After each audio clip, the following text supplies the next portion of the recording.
Now, Jim, you are running in a very high profile seat. I nearly put my hand up to run in that seat of Secret Harbour because I have a personal grudge to bear against the police minister after seeing the laws that he's brought in this state, the limits on the number of private property you can own, the health checks on firearm owners, the storage requirements that people will not be able to adhere to.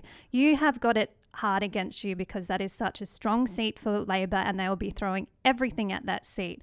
Do you think you have a chance of winning? And if you are elected, what are your priorities for the people of Secret Harbour? Excellent. Thanks, Kate. Most certainly. I certainly have a chance of winning because people are sick of the same old, same old. They really are. And they've seen that for the last several years, both state and federal level, and they want change. Now, I've just come from the military and my specific job was gunnery. So I dealt with firearms, or we used to call them weapons.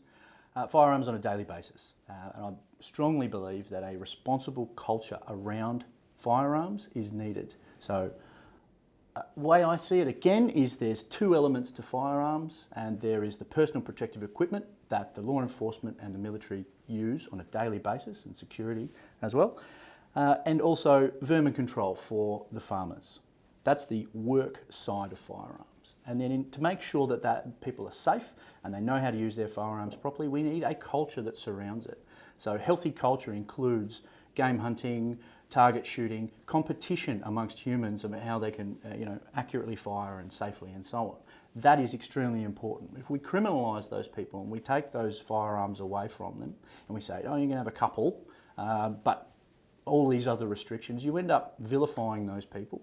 And then if there's a will, there's a way, and people potentially go underground and do things illegal. So we don't want that. So the first thing we should do is make sure that we are considered in our approach to responsible firearm ownership and use on a daily basis.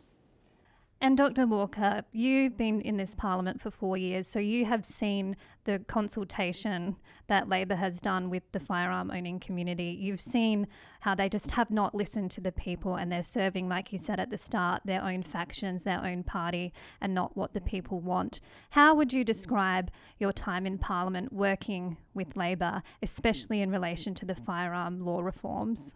Well, the first thing to be said is that Labour is exactly the same as the Liberal side. They are the same. They may have different nuances on each side of the spectrum, but they're the same. They behave the same. What the one accuses the other of doing, that's been done to them.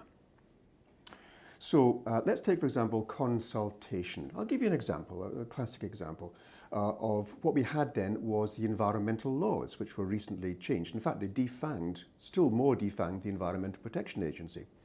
And they said repeatedly, we have consulted widely, and they had, only with the industry. All of the environmentalists and the specialists in environmental protection, not a single one was consulted. So the consultation was geared entirely to making this law as stringent as possible on behalf of the industrialists, and causing us in the future great problems in our environment. That was called consultation. Same thing happened with the Aboriginal cultural heritage. I had approach after approach. They haven't consulted with us, said the Indigenous people. Oh, we've consulted widely, and they hadn't. They consulted in a small group of those with the views that reflected what they wanted to put through. Now, let's look at the consultation for firearms.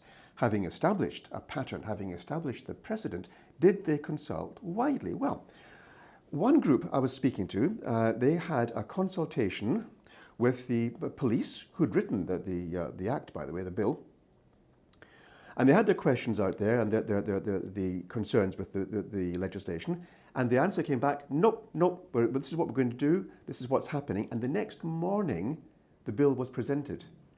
They'd already written the bill to put before Parliament, so the consultation was a sham. And then they have the temerity to suggest they consulted widely and the idea was to keep the people safe. Well, look, who is causing the problem with the firearms? It's not the people who legally and lawfully abide by the firearms legislation, it's the criminals. And if you look at the 1973 legislation, which they replaced, and it has to be replaced, it's an old, improper legislation, they refused to give me the figures of what's actually going on. I had to do my own research to find out what the police refused to tell me. We're asking questions in Parliament, and the answer from the minister comes back, we haven't got the data. Well, this data is there, I found it. So it turns out that about 3/4 or more, of the firearms issues we had in the previous 4 years were caused either by people on bail, people who were established criminals, or people with established mental health issues, all of whom should not have had firearms present at all. So the police had not done the job required of by the original legislation. Are they going to do any better with the new legislation? So we've been oppressed. The firearms users, the legally abiding, lawful firearms users are being oppressed, but the criminals are, no, off you go. They even, and this is what happened, the minister allowed a map to be produced in the West Australian newspaper.